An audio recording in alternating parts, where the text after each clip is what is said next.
Hello vous! Ça fait si longtemps qu'on s'est pas retrouvés pour un petit update lecture, il est temps d'y remédier.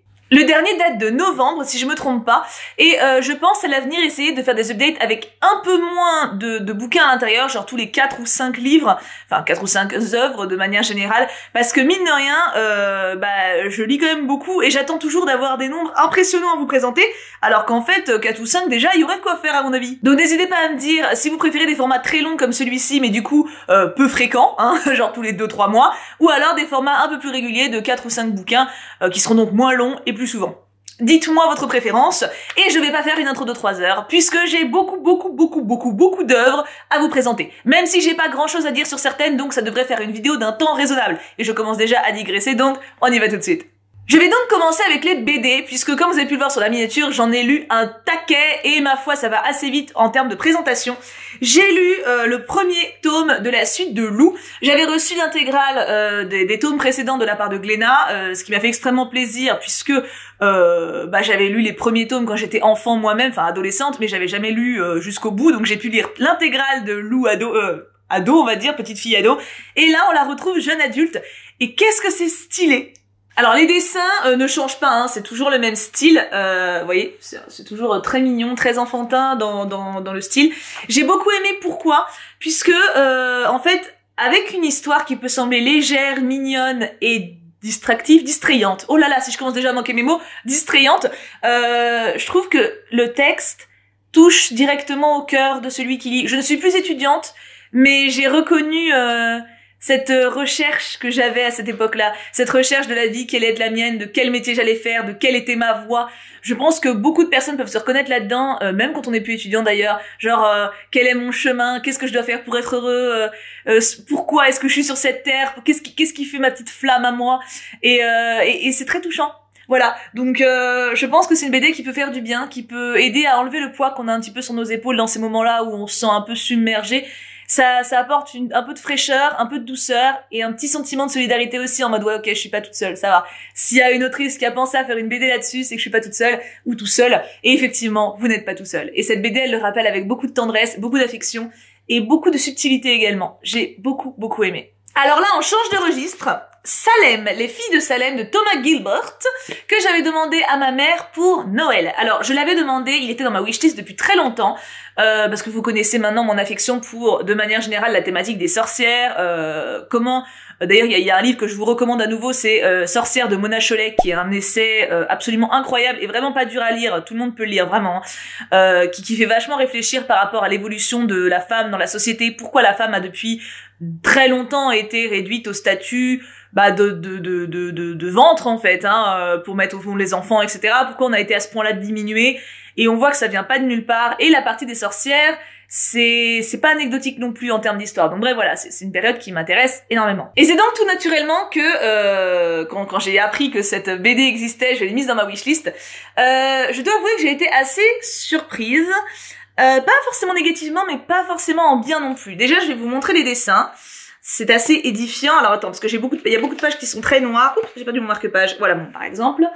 Voilà. Les dessins sont très flippants. Voilà. C'est-à-dire que vous avez beaucoup... c'est très sombre déjà, ouais, de loin, voilà. Tout est beaucoup de choses sont dans le noir. C'est très... T'as l'impression que c'est des fantômes, t'as des grands yeux qui pop. Regarde ce dessin, par exemple, là. Donc déjà, en fait, je m'étais absolument rien spoilé, je savais juste la thématique. Regardez le marque-page que j'avais, il est joli, hein. Bref, on s'en fout. Et du coup, déjà, quand j'ai ouvert les pages et que j'ai vu ça, j'étais en mode, ah, ok. Et en fait, j'ai appris, donc ça raconte le village de Salem, un petit peu ce qui s'est passé, etc. Et en fait, j'ai appris que le personnage principal de la BD, donc une jeune femme, je sais pas pourquoi ils ont fait ça, mais en fait, ce personnage principal, donc dans la BD qu'on plaint beaucoup, avec lequel on a beaucoup d'empathie, ils ont pris le nom et prénom d'une femme qui avait en fait dénoncé ses consoeurs comme sorcières. Et alors, peut-être que je ne sais pas du tout pourquoi ils ont fait ce choix. Voilà, Abigail Hobbs, 14 ans.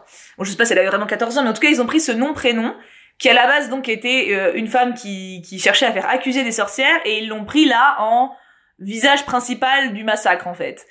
Personnellement, j'avoue que je trouve ça un peu dérangeant. Mais c'est peut-être parce que je suis trop carrée, je sais pas trop, enfin tu sais, trop avec des œillères. Peut-être qu'ils ont voulu faire ça pour montrer que chaque femme est une sorcière et qu'elle aurait aussi bien pu être accusée que les autres. C'est ce qui me semble à moi du coup la version la plus plausible, mais j'avoue que j'ai pas trouvé d'informations à ce sujet-là. C'est intéressant à lire comme BD, mais c'est dur. C'est dur parce que tu vois les massacres, tu vois la barbarie des hommes. Vraiment, et je mets homme pour le coup au sexe masculin, je genre au masculin, je mets pas homme avec un grand H. Tu vois vraiment les hommes bestiaux, endoctrinés aussi beaucoup. Il y a un religieux dans le village qui joue beaucoup, et même entre eux en fait, qui se montent la tête tout seul, qui supportent pas que les femmes essaient de prendre un peu leur indépendance, qu'elles soient un peu différentes de ce qu'ils attendent des femmes. Et tu vois à quel point ça met un carcan sur la liberté des femmes de manière générale. C'est très intéressant. Par contre, c'est dur à lire et je sais pas si même moi je le relirais. Peut-être éventuellement, mais voilà, c'est pas une lecture agréable. Tu t'enchaînes pas mal dans la gueule et t'as pas de bon moment pour distiller. Je vais vous parler d'une autre BD un peu plus tard, enfin d'une autre saga de BD qui gère très bien ça, justement, histoire difficile avec des moments pour souffler. Là, t'as pas de moments pour souffler. Là, tu te prends la violence dans la gueule de A à Z et du coup, c'est pas forcément évident. Donc, c'est intéressant, mais pas à mettre dans toutes les mains pour le coup, et je pense qu'il faut prendre un recul quand on lit aussi et se renseigner un peu à côté. Comme je vous dis, rien que le fait que Abigail Hobbs au final n'était pas une victime, déjà ça met des conditions par rapport à la véracité de l'histoire, mais c'est intéressant, ça donne un aperçu qui je pense est assez prenant et assez véridique aussi quand même. Donc voilà, je suis très contente de l'avoir eu, merci à ma mamoune qui me l'a offert, et voilà, c'est une belle pièce et c'est intéressant. Voilà, encore une fois je répète, c'est intéressant. Alors on va sur du plus léger, le tome 3 de Sorceline. J'avais déjà les deux premiers, c'est avec plaisir que j'ai redécouvert notre petite Fifi dans le tome 3. J'adore cette BD. Alors déjà l'histoire est stylée, mais alors attends, j'essaie de vous trouver une planche qui vous spoil pas. Tiens, là c'est pas trop mal. Là c'est pas trop mal. Je trouve que les dessins en fait sont magnifiques. J'adore ce type de dessin. C'est très mignon, enfantin. Et en même temps, donc et puis les visages sont vraiment beaux. Enfin moi je trouve que c'est une esthétique qui me plaît beaucoup. Enfin je trouve les personnages vraiment jolis. Et à côté de ça, l'histoire est d'une belle maturité en même temps. Je pense que c'est du jeunesse hein, pour le coup, Sorceline, sans problème. Bah oui, en plus journal de Mickey, donc c'est ouvert aux jeunes. Mais en tant qu'adulte, tu t'ennuies pas du tout. Ça me fait un peu penser aux Bergères guerrières. Pour ceux qui se rappellent d'une saga que j'avais découvert il y a pas si longtemps que ça, c'est du jeunesse, mais avec des valeurs et une énergie qui est positive. Alors Bergères guerrières, c'est un peu plus encore pour adultes, on va dire. Ça reste quand même pour enfants, mais enfant intelligent, si tu veux dire. Franchement, en tant qu'adulte, tu t'ennuies pas. C'est une belle saga, très poétique. Tu suis la gamine, du coup, qui est dans ce monde un peu parallèle au nôtre, qui découvre des créatures, qui essaie de trouver son pouvoir, d'où elle vient, etc. Enfin, c'est super intéressant. Et j'aime beaucoup. Voilà. Donc, j'ai hâte d'avoir le tome 4, alors que je viens d'à peine de lire le tome 3. C'est une très jolie saga. C'est un beau moment de poésie, pour petits comme pour les grands. Alors, j'ai reçu Les Mondes des Willan, de Glénat. J'ai adoré, alors que ce n'est pas du tout dans l'ordre. En fait, Les Mondes des Willan, à la base, c'est la suite de Quête des Willan, parce qu'à la base, c'est un univers de Pierre Bottero. Pierre Bottero, donc c'est des romans, si je dis pas de conneries. Et donc, il y a tous ceux-là qui sont sortis des Quêtes des Willan, et ils ont commencé Les Mondes des Willan.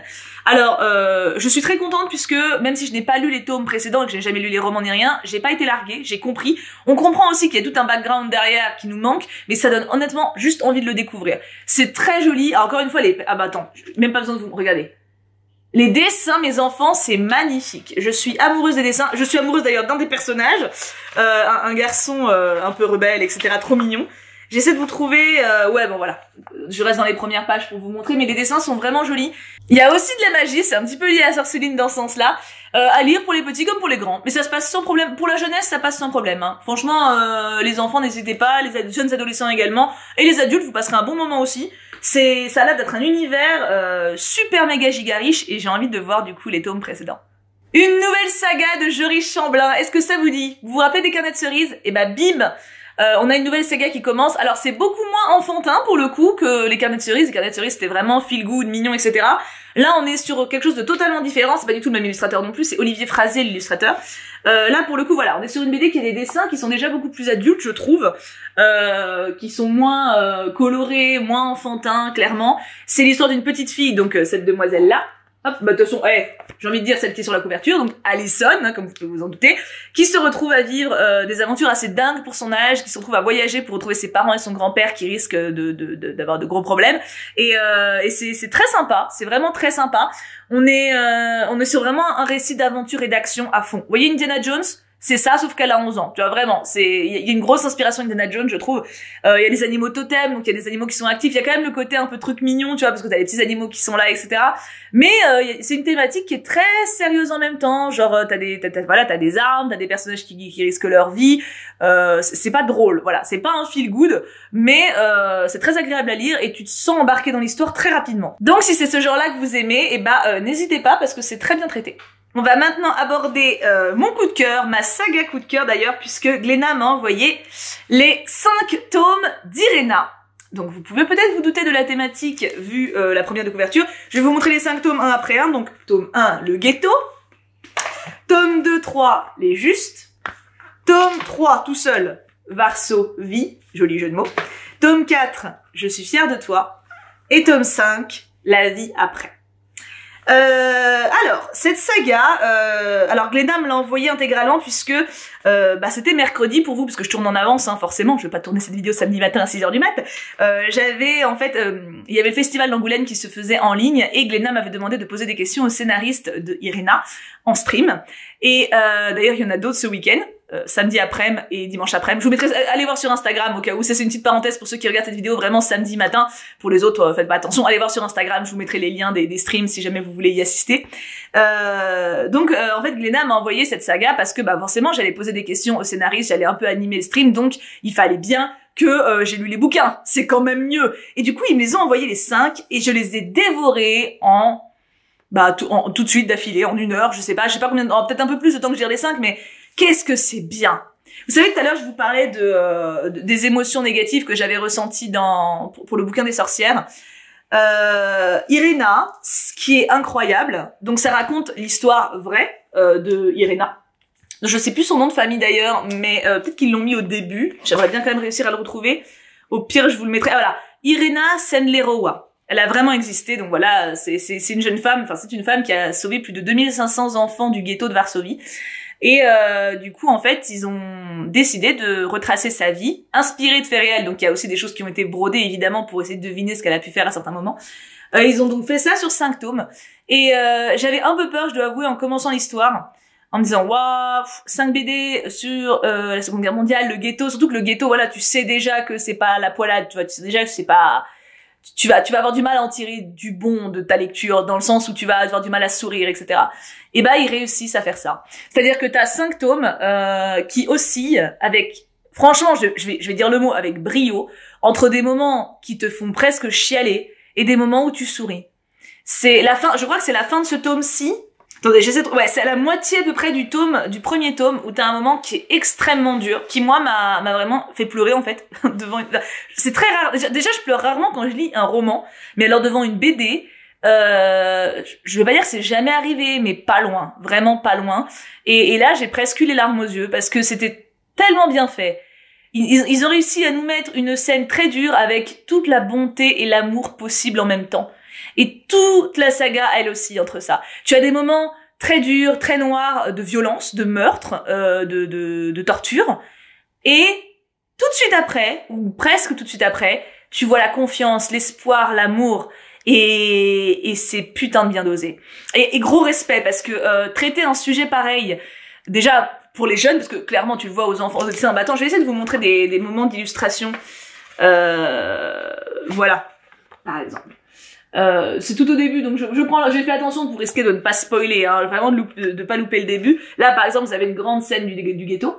Et en fait, c'est super bien dosé parce que tu as les dessins qui sont très enfantins, très mignons. T'as des petits moments aussi enfantins, rigolos, choux. Genre t'as un petit chien à un moment que tu suis, qui a un petit côté cartoon, tu vois, mais qui sont géniaux pour désamorcer un peu ce que tu lis, que tu te prends dans la gueule en même temps et que tu encaisses, du coup, très bien. Enfin, très bien. Que tu encaisses. C'est déjà pas mal. Donc, énorme coup de cœur pour cette saga. Je sais plus de quand date le premier tome. Je sais que le tome 5, là, il vient de sortir. Mais le premier tome, du coup, a dû sortir il y a quelques années, techniquement. Donc, n'hésitez pas, si vous pouvez l'emprunter à la médiathèque ou l'acheter, tout simplement. C'est vraiment une magnifique saga.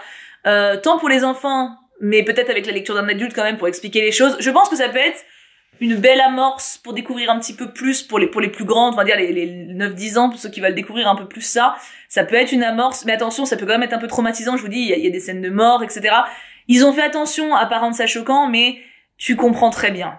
C'est très intelligent comme BD, donc vraiment énorme coup de cœur. Et encore une fois, à lire pour les plus petits comme pour les plus grands.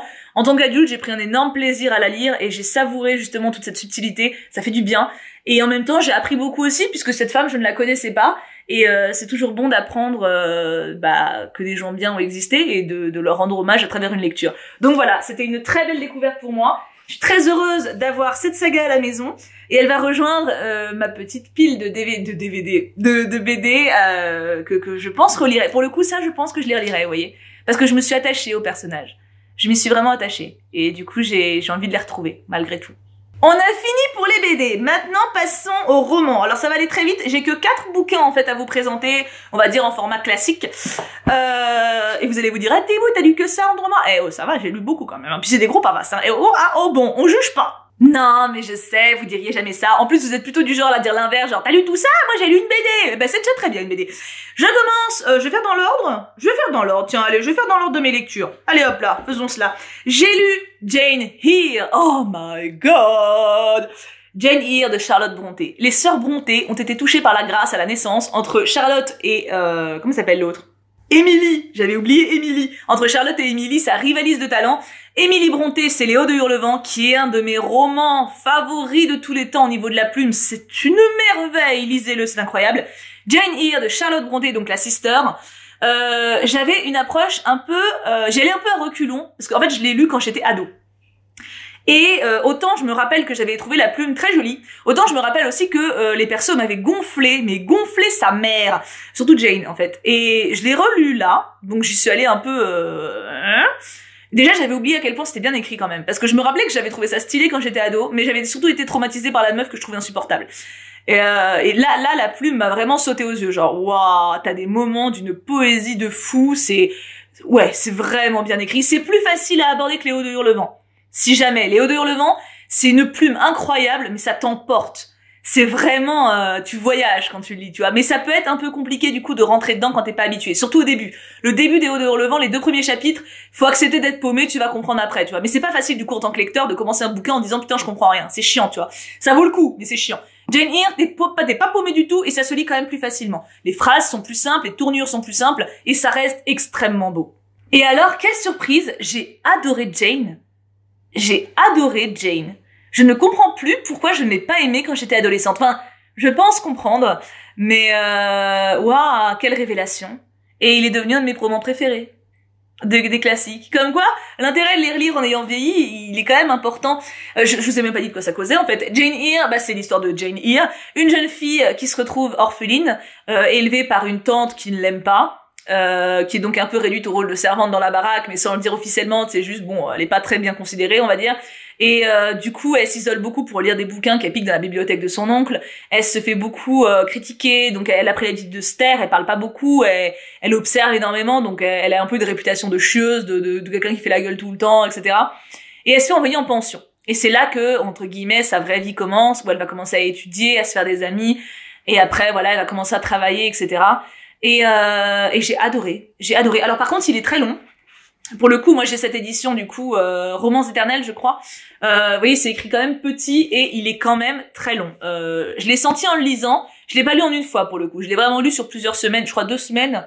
J'ai pas le temps de lire tous les jours malheureusement, donc de temps en temps je lis 1 heure par-ci par-là. Et lui, il a été un peu long à finir, mais c'était pas une longueur en mode j'en ai marre, faut que ça se termine. C'était juste que je savais que c'était dur, enfin que c'était sur le long terme, et donc je me suis pas stressée quoi. J'ai lu de temps en temps 1 heure, et quel plaisir et quelle belle plume. Franchement, lisez les sœurs Brontë, l'une comme l'autre, elles sont incroyables. Il y a un truc que je me dis depuis quelques temps, c'est qu'il faudrait que je prenne des notes quand je lis et quand je regarde un film ou une série. Parce que, genre, je me souviens que dans Jane Eyre, quand je l'ai lu, il y a plein de moments où je me suis dit, ah, c'est beau, faudrait que je le relise, etc.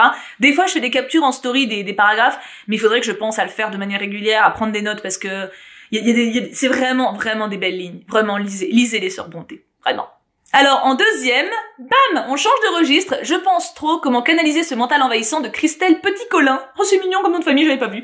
Ça, c'est l'une d'entre vous qui me l'a envoyé par la poste. Avec une lettre donc pour me dire que c'était son bouquin préféré, qu'il lui avait fait extrêmement de bien, etc. Et elle m'a dit, donc elle m'avait mis plein de post-it, je crois qu'ils y sont encore. Ouais, regarde. Elle m'a mis plein de petits post-it dans le bouquin pour me donner son avis, son ressenti, etc. Et moi, ça me stimule beaucoup à la lecture, je dois avouer ça, surtout quand le bouquin à la base ne m'attire pas. Et elle m'avait mis une grande lettre à la fin, elle m'a dit, ça sera ta récompense, quand tu l'auras fini, tu la liras. Donc c'est ce que j'ai fait, j'étais contente, j'ai eu ma récompense, je l'ai lu. Alors, qu'est-ce que c'est? Je vais vous... Non, je vais pas... Je vais vous lire le résumé quand même. Qui pourrait penser qu'être intelligent puisse faire souffrir et rendre malheureux? Pourtant, je reçois souvent en consultation des gens qui se plaignent de trop penser. Ils disent que leur mental ne leur laisse aucun répit, même la nuit. Ils en ont marre de ces doutes, de ces questions, de cette conscience aiguë des choses, de leur sens trop développé auquel n'échappe aucun détail. Ils voudraient débrancher leurs esprits, mais ils souffrent surtout de se sentir différents, incompris et blessés par le monde d'aujourd'hui. Ils concluent souvent par « je suis pas de cette planète ». Ce livre propose des cours de mécanique et de pilotage de ces cerveaux surefficients. Alors, pour moi, ce bouquin, il y a du bon et du Je m'explique. Ce bouquin, en fait, cette femme parle des surefficients mentaux. Donc, en gros, hypersensibles et compagnie, parce qu'en gros, ça englobe plein de trucs.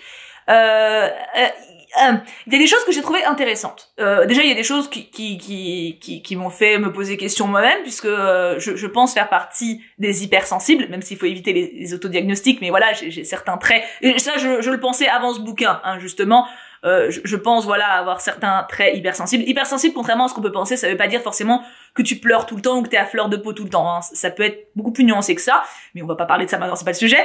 Mais bref, du coup, j'avais ça en tête depuis quelques temps, en me disant, ça me correspond pas mal quand même, je dois avoir un peu de ça en moi, tu vois. Et donc, cette demoiselle m'envoie ça par la poste, je lis ça, donc ça parle entre autres d'hypersensibilité, mais pas que. Et, j'ai des petits soucis avec ce genre de bouquin. Après, je dis ce genre, j'en ai pas lu beaucoup, hein, j'en ai lu 2, je crois, donc c'est déjà pas mal, 2, hein, c'est mieux que 0. C'est-à-dire que il y a des trucs qui sont pertinents. Il y a des trucs dans lesquels tu te reconnais. Mais il y a des trucs aussi où tout le monde se reconnaît. Et est-ce que du coup, ça te pousse pas un peu trop rapidement à l'autodiagnostic et à te mettre une étiquette alors que ça devrait pas forcément être pertinent?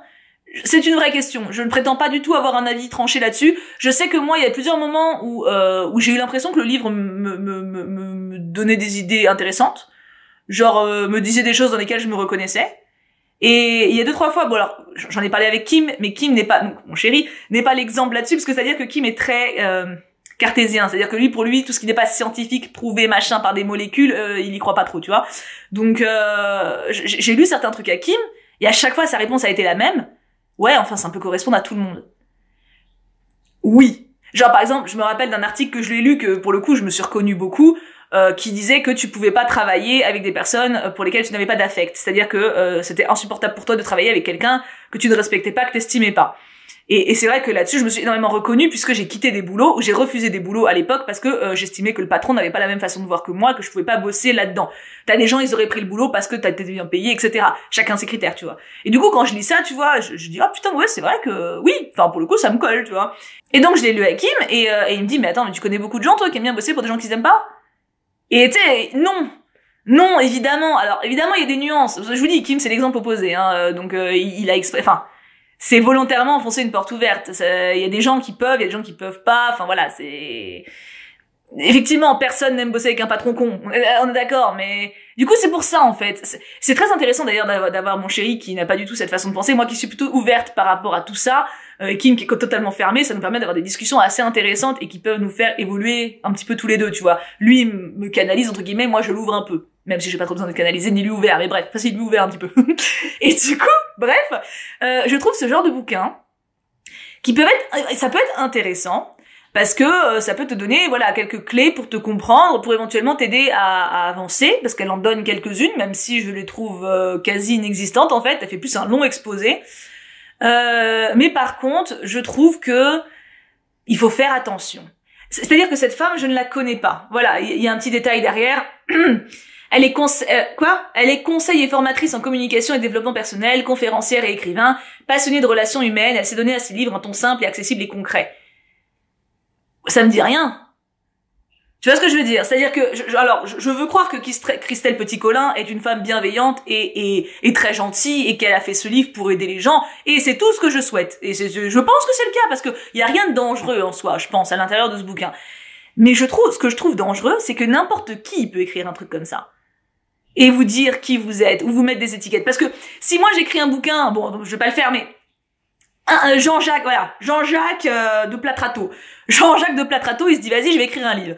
Et il met à l'intérieur, si votre nez vous gratte plus de 3 fois par jour, ça veut dire que vous êtes allergique à la poussière. Mettons. J'en sais rien. Ou alors que un esprit vous tire les cheveux, j'en sais rien, une connerie, tu vois. Et puis t'as des gens, et derrière t'as un petit mot genre Jean-Jacques de Platrato, très très gentil monsieur, qui a été professeur pendant 25 ans et qui a eu son bac avec mention excellent, il était mentor, major de sa promo, tu vois. Ok, mais... Source, en fait. Quelles sont tes sources? Pour le coup, j'ai un peu le côté de Kim, c'est-à-dire que n'importe qui peut dire n'importe quoi. Donc écouter et lire, oui. Par contre, prendre comme acquis, et parce que c'est marqué là-dedans, te dire « Ok, je suis comme ça », là non. Est-ce que vous saisissez un petit peu ce que je veux dire? Je pense pas que le livre soit mauvais ni dangereux. En l'occurrence, il y a rien de dangereux, je pense, vraiment à l'intérieur. À part qu'à la limite, vous mettez une étiquette dessus supplémentaire qui soit pas la bonne, mais enfin bon, est-ce qu'on s'en fout un peu? Donc oui, voilà, ça peut, je pense qu'il peut faire qu'aider celui-ci. Mais j'ai senti en le lisant quand même... Pareil, elle catégorise vachement un truc qui m'a dérangé. Désolée, je parlais un petit peu longtemps parce que je trouve qu'il y a quand même matière.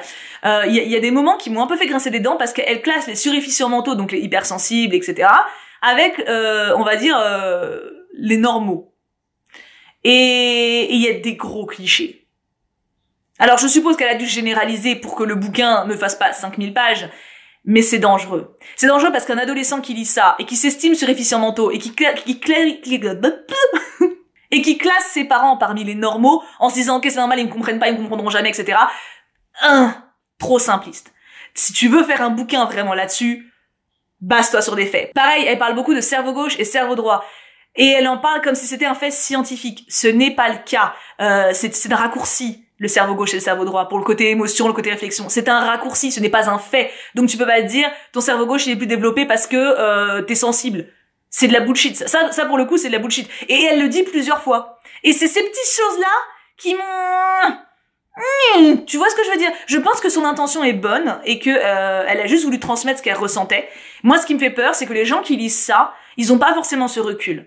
Et c'est important. De manière générale, quand vous lisez un récit qui n'est pas justement un récit de fiction, mais quelqu'un qui partage ses idées et ses théories, ça peut être vrai, vous pouvez vous y reconnaître, ça peut être quelqu'un avec qui vous avez un super feeling. C'est génial dans ce cas-là. Mais gardez votre libre arbitre et gardez du recul.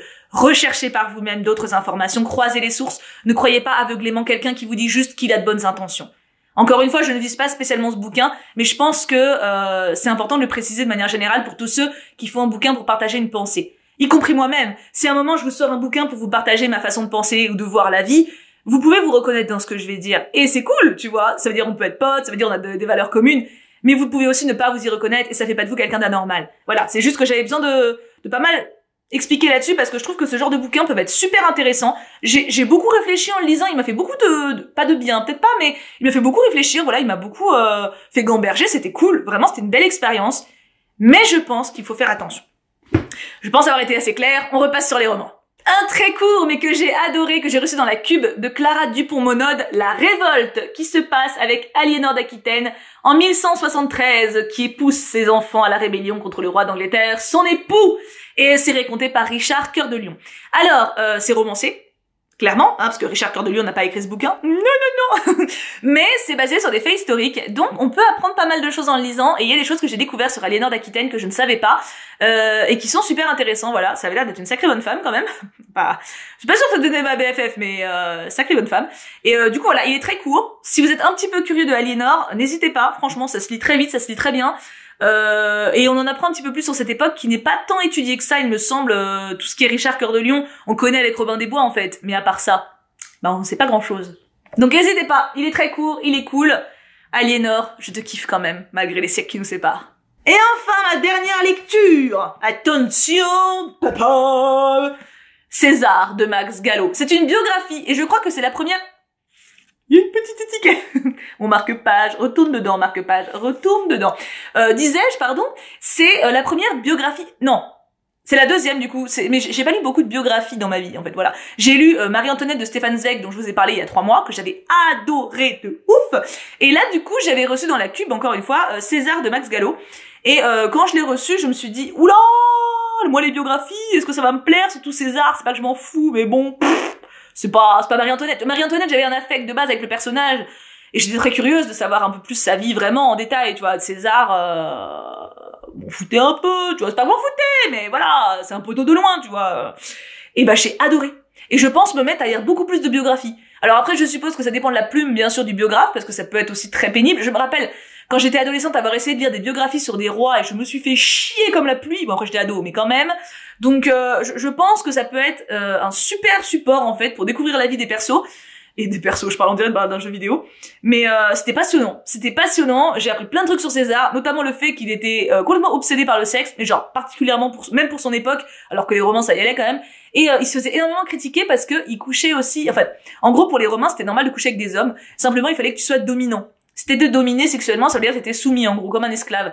Et César il appréciait également être soumis, voilà. Et il l'a fait certaines fois pour certaines missions un peu diplomatiques, etc.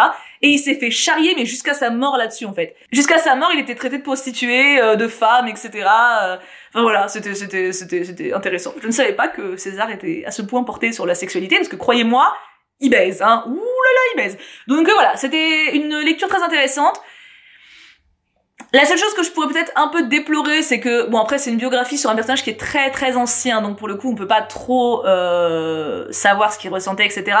Mais c'est quand même très axé sur ses batailles et sur les gens avec qui il baisait. Voilà, il y a pas grand-chose d'autre à se mettre sous la dent dans tout ça, ce qui est un peu dommage quand même. Mais en même temps, voilà, je me dis c'est César. Après, si tu fais une biographie, tu peux pas inventer justement, sinon ça s'appelle un roman historique, tu vois. Donc c'est un peu normal, je pense que pour l'époque, il nous reste pas grand-chose de lui en fait pour savoir comment il était au niveau du quotidien. Et ça ressort quand même bien, on a bien son caractère là-dessus, son caractère très digne, on a ses citations, on a les phrases qu'il a sorties qui ont un peu impressionné ces hommes, etc. Et c'est très bien écrit. Max Gallo me donne envie de découvrir, il en écrit plein apparemment des biographies, donc ça donne envie d'en voir d'autres. Donc voilà, César Impérator de Max Gallo, très bonne expérience et ça me donne envie de découvrir encore plus de biographies. Il faut juste que je me renseigne un petit peu sur la plume de ceux qui les écrivent maintenant.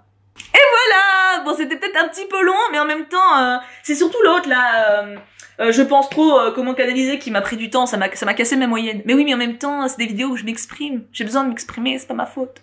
Du coup, n'hésitez pas à me dire en commentaire, comme d'habitude, quel bouquin vous me piqueriez dans tout ce dont je vous ai parlé. Et également, du coup, de me préciser si vous préférez des vidéos, comme je vous l'ai dit au début, longues comme celle-ci, mais peu fréquentes, ou alors un peu plus fréquentes et un peu plus courtes. Genre là, par exemple, j'aurais fait que les BD ou que les romans, vous voyez ce que je veux dire? Hein? Ouais. Je vous fais plein de bisous, n'hésitez pas à me dire également, et après j'arrête de vous embêter, ce que vous avez lu vous en fait, quelle dernière lecture vous avez faite qui vous ont marqué, pour me partager un peu vos coups de cœur ou vos coups de gueule, et que moi je puisse éventuellement agrandir ma wishlist, puisque la wishlist n'est jamais assez grande. Cette fois-ci je vous quitte pour de bon, bisous tout plein, je vous aime très fort, et on se retrouve très vite.